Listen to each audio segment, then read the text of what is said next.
This week on PBS News Weekly, a look at 3 stories that shaped the week. In the Middle East, Israel continues its ground invasion into Lebanon, targeting Hezbollah. And Iran launches its largest aerial assault against Israel. Israeli officials vow a response while U.S. officials race to try to prevent a wider war. They have a right to respond, but they should respond in proportion. Meanwhile, here in the U.S., the vice presidential candidates take the stage for their only debate, sparring on some issues. That is a damning non-answer. And finding some common ground on others. I actually agree with Tim Walz. We should get out of this idea of housing as a commodity. And in places hundreds of miles from the ocean, North Carolina deals with the devastating damage left by Hurricane Helene amid a new climate reality. That nowhere is totally safe. Even those relatively safe places can have a tragic disaster. Welcome to PBS News Weekly. I'm Lisa Desjardins. First, war in the Holy Land. On Monday, Israel launched its first ground incursion into Lebanon in nearly 20 years. And it continues to launch airstrikes against Iran-backed Hezbollah targets there. On Tuesday, Iran launched at least 180 ballistic missiles at Israel. While Israeli air defenses appeared to repel most of Iran's attack, Israel vowed to respond to what Israeli Prime Minister Benjamin Netanyahu called Iran's big mistake. Nick Schifrin reports from Tel Aviv. Today, those Iranian ballistic missiles became tourist traps. In the southern Negev desert, the fuselage of a missile that can carry a 1,600-pound payload caused no damage. A U.S. official tells PBS NewsHour Iran tried to destroy its targets, but largely missed, and its missiles suffered a significant failure rate. One of the targets was the Tel Nof airbase, where today Israel's top officer delivered this threat. We will respond. We know how to locate important targets. We know how to strike with precision and power. What important means, Israeli officials won't say publicly. One official briefed on the matter told PBS NewsHour that Israel could target Iran's economy and not its nuclear sites, a target that President Biden today opposed. They have a right to respond, but they should respond in proportion. But U.S. officials believe the Israeli government feels less restrained since they killed Hezbollah leader Hassan Nasrallah. In Gaza, residents feel there's no restraint. And today marked the death of Jude, who just started his life. This war spares no one, not the daughter who today lost her mother, or the mother too shocked to realize she'd lost her son. Gazan health authorities say in the last day, 70 were killed by Israeli airstrikes. Israel says it struck multiple UN shelters used by Hamas as command and control. Another Gazan laid to rest today, 38-year-old Sameh al-Asali, a resident of the occupied West Bank, and the only person known killed by Iran's massive missile attack. As for Israel's response, U.S. officials tell me tonight they hope it's calibrated to allow Israel a military reply, but one that falls short of inspiring Iran to launch another round of missile attacks. For the PBS NewsHour, I'm Nick Schifrin in Tel Aviv. These attacks come as Israel continues its push into Lebanon, where over 1,000 people have been killed in the past 10 days, according to Lebanon's health ministry. NewsHour special correspondent Leila Milana Allen reports from Beirut.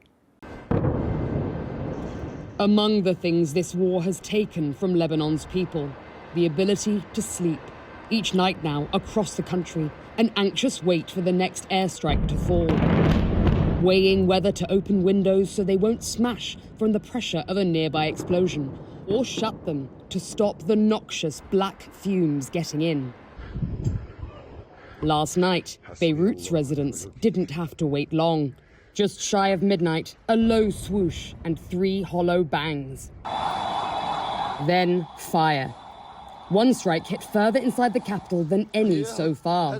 Israel says it's attacking military targets, but this building behind me, struck last night, is a medical center, a depot for civil defense first responders. And we're not in a Hezbollah-run area. We're less than half a mile from the Lebanese parliament and multiple Western embassies in the very heart of Beirut. Civil defense. Ali, a civil defense volunteer for the Hezbollah-affiliated Islamic Health Authority, was working inside the medical unit here when the missile hit. It was terrifying. I ran to check on my friends. I found one injured, but the rest of them were dead under the rubble. Everything around them was on fire. 7 paramedics and volunteers were killed, and 1 remains in critical condition. If Israel is targeting paramedics, then they'll also target shelters, hospitals, and innocent civilians. Israel's government insists its fight is with Hezbollah militants, not the Lebanese people. Today, it said it struck Hezbollah's intelligence headquarters, and the group's media office was hit too. On the border, the IDF said soldiers conducted armed raids on Hezbollah infrastructure. But Hezbollah is not only a military organization. It's part of Lebanon's governing framework.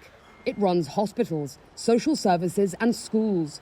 The group's civil defense volunteers serve all Lebanese. And in this emergency situation, rescue and medical workers are more vital than ever.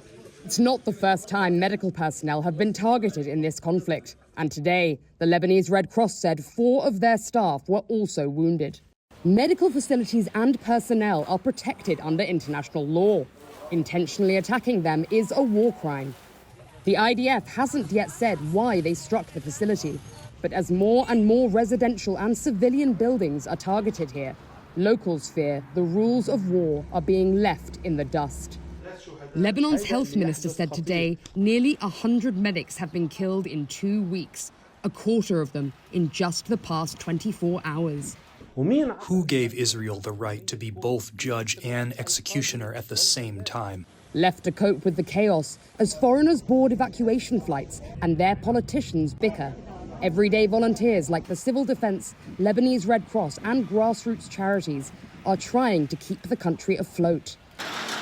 The Lebanese Red Cross runs the country's volunteer ambulance service, as well as its national blood bank. Since the attacks began, they've been overwhelmed with demand from hospitals, and their stocks have run dry. Sally, a 28-year-old university lecturer from Beirut, responded to a desperate call-out for donations. I decided to come because this is the minimum we can do. Sally says the stress and fear of the last few weeks have become unbearable, feeling powerless as she watches her countrymen displaced, injured, and killed. We're sometimes feeling guilty just because we survived. No words can actually express how it's making us feel. We go to work, we don't know if we will go back to home. At work, always checking the news to see if they are bombing our parents' house or not, to check if our loved one are safe. It's our one and only goal now is to survive. So. Beset by tragedy after tragedy, Lebanon's people are famous for their survival instinct. But an increasingly brutal conflict in this country already on its knees could be its undoing. For the PBS NewsHour, I'm Layla Milana Allen in Beirut. As fears grow over a wider war in the region, Jeff Bennett sat down with 2 longtime Middle East watchers to learn what might come next.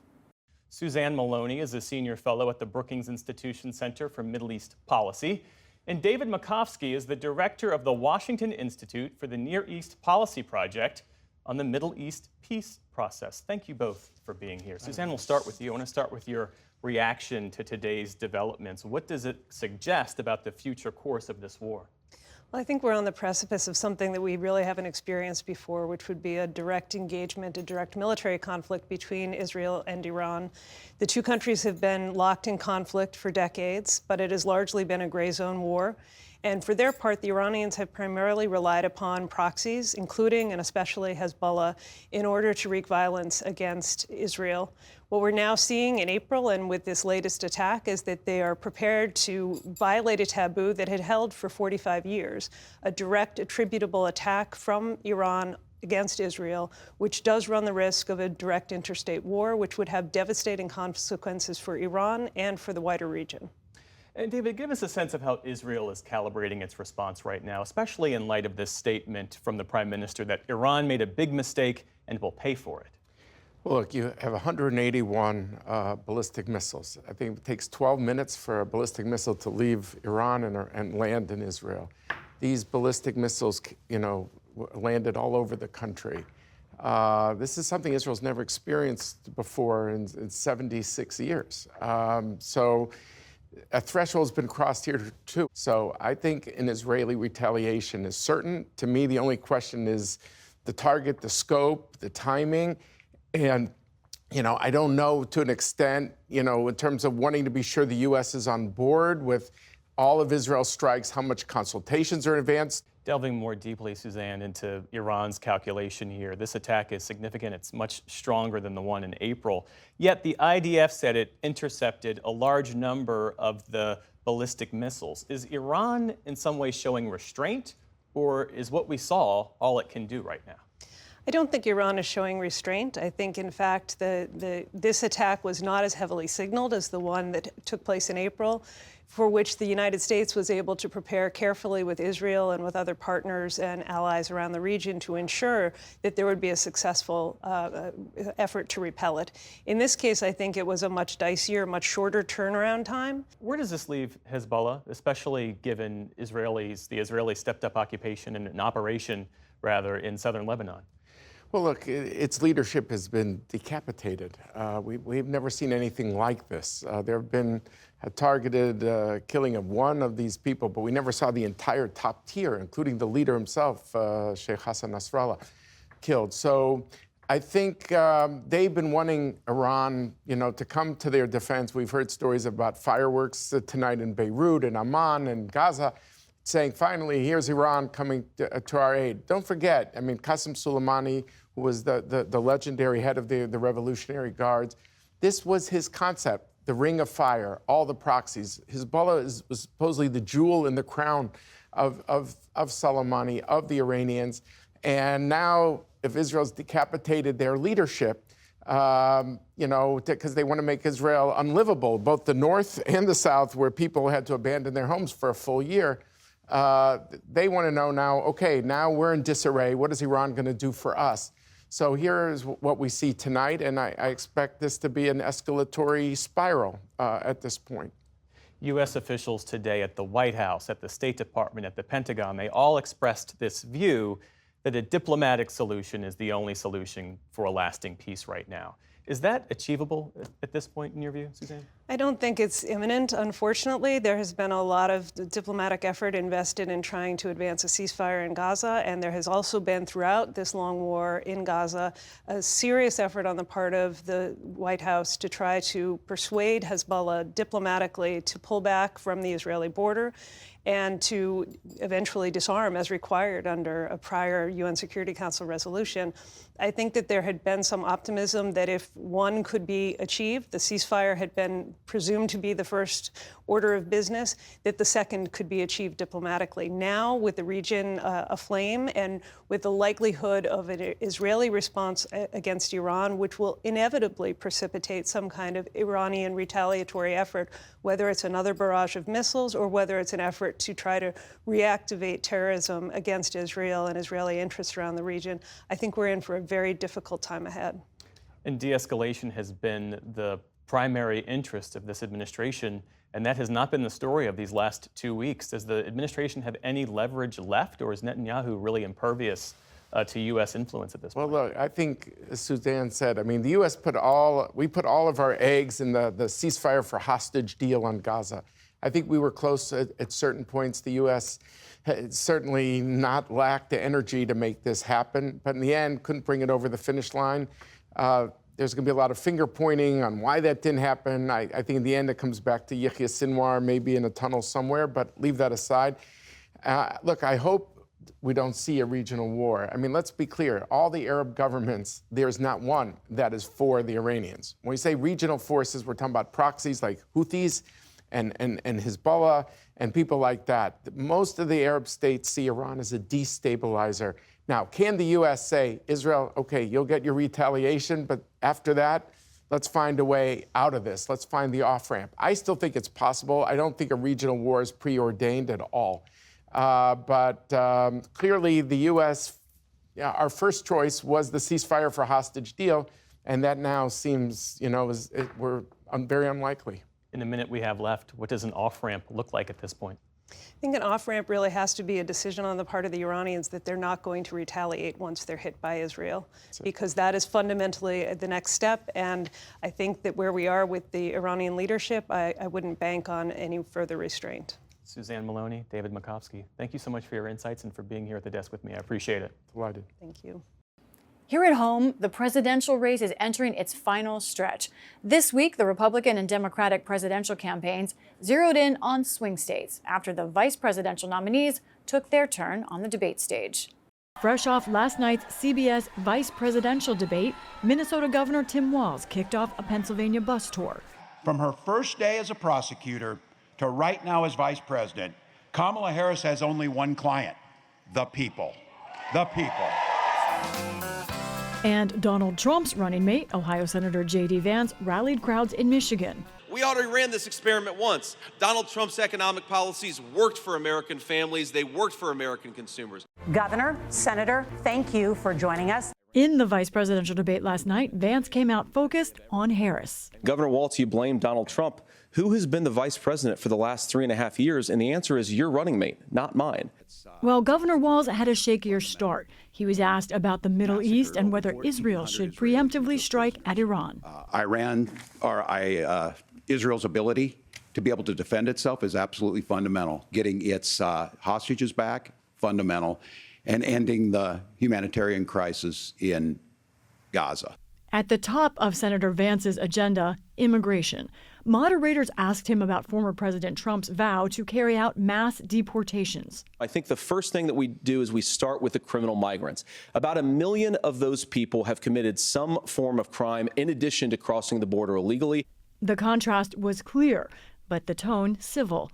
Walz blamed Trump for blocking a relatively conservative border bill and criticized Vance for inflammatory, false statements about Haitian migrants in Springfield, Ohio. I believe Senator Vance wants to solve this, but by standing with Donald Trump and not working together to find a solution, it becomes a talking point. And when it becomes a talking point like this, we dehumanize and villainize other human beings. The people that I'm most worried about in Springfield, Ohio, are the American citizens who have had their lives destroyed by Kamala Harris's open border. The moderators stepped in with one of just 2 fact checks in the debate, sparking a fiery exchange. And just to clarify for our viewers, Springfield, Ohio does have a large number of Haitian migrants who have legal status, temporary protected status. Well, Margaret, but thank you, Senator. We have so much to get to. Margaret, I think it's important because we're going to turn out of the economy. Thank you, Margaret. The rules were that you guys weren't going to fact check. Another substantive contrast came over abortion. Vance was asked about his previous support of a national 15-week ban. He called it a national standard and pivoted to say Republicans have to do better in explaining their position. As a Republican who proudly wants to protect innocent life in this country, who proudly wants to protect the vulnerable, is that my party, we've got to do so much better of a job at earning the American people's trust back on this issue where they frankly just don't trust us. And I think that's one of the things that Donald Trump and I are endeavoring to do. I want us as a Republican Party to be pro-family in the fullest sense of the word.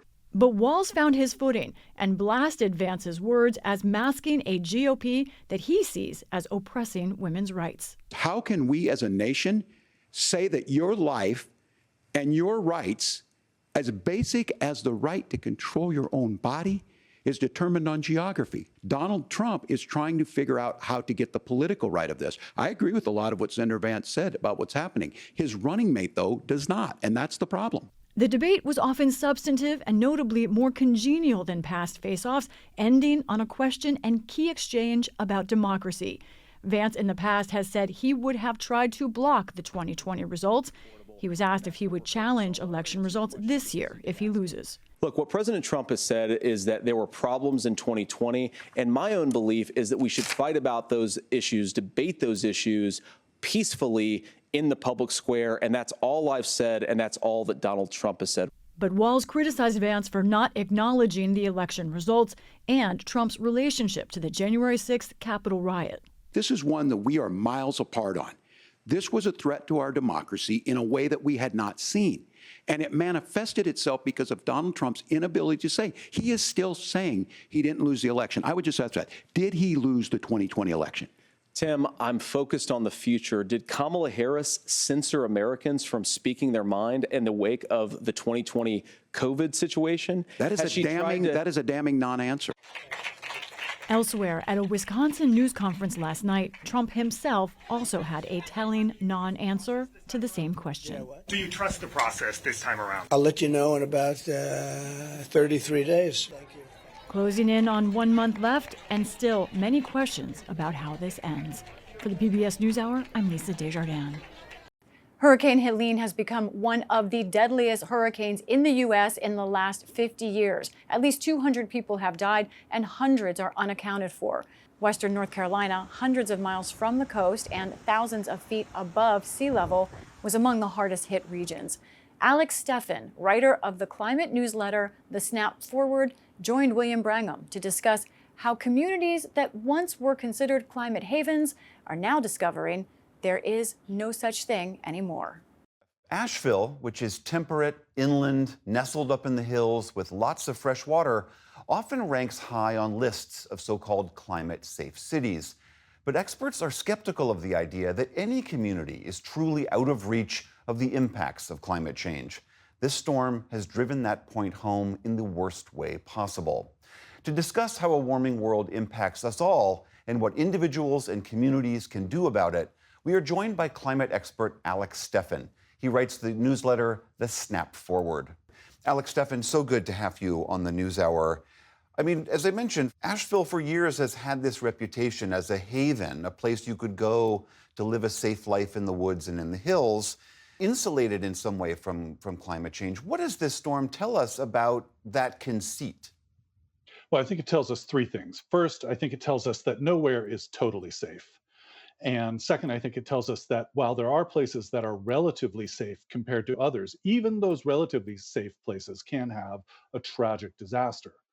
And that means, the third thing, that we all have to be thinking in our own lives, in our own communities, about how we're going to prepare for what's coming and ensure that we have the best chances.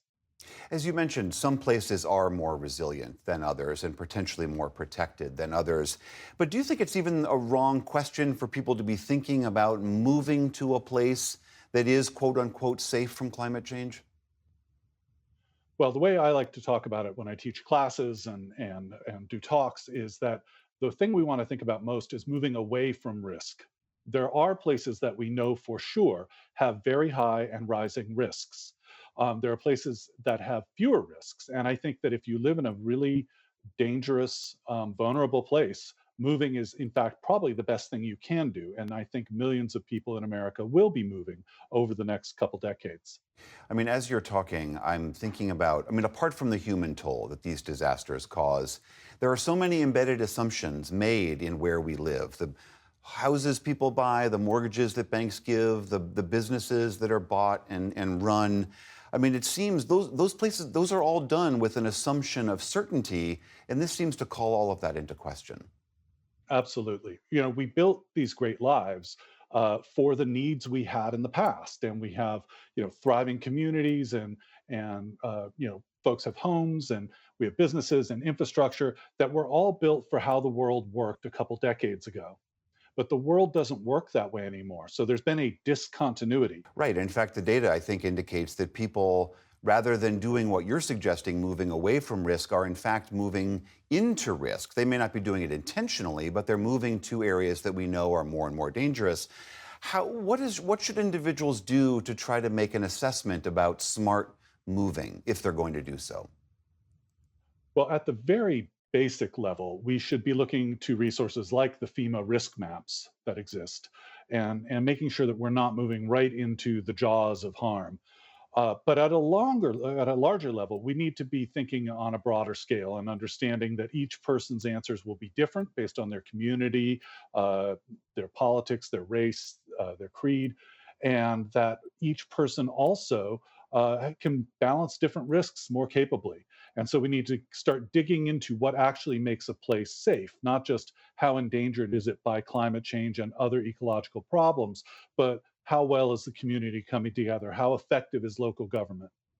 It also seems that the role of government plays a big part here, because every time we rebuild a coastal community that has been leveled multiple times by storms, you're signaling to people it's okay to move back here. It is okay to live near this beach or on this slipping wetland. I mean, what role would you like government to take, broadly speaking? Well, in an ideal world, we would be moving much faster to head off further climate change by lowering our emissions, and we would be engaged in a nationwide process of helping people who are at most at risk have supported migration away from those places, meaning that they have resources and help to actually make these moves, but also that we're making some tough choices, doing some triage about what places can we easily defend and what places might be a little too hard to save. And unfortunately, we are at that point in things. We can't save everything. So we've got to be smart about where we put our dollars. Right now, we're not even being smart at all. We're not barely doing anything. So we need to do a lot better. Right, and it does seem like the incentives are running completely in the wrong direction, that it's very difficult for a local leader to say no to those new housing permits and tax revenues out of concern for this, what's often thought of as a future risk. Yeah. I mean, if there's any lesson that we've learned from Helene and other storms and disasters, it's that we used to think of climate change as being something that would happen elsewhere sometime in the future and was somebody else's problem to worry about. And none of those things are true. It's here, it's happening where you live, and nobody's coming to save you. You've got to be part of the solution in your own life. All right, Alex Steffen, who writes the wonderful newsletter, The Snap Forward, thank you so much for being here. My pleasure. Thanks for having me. That's it for this week's episode of PBS News Weekly. For all of us, thanks so much for watching.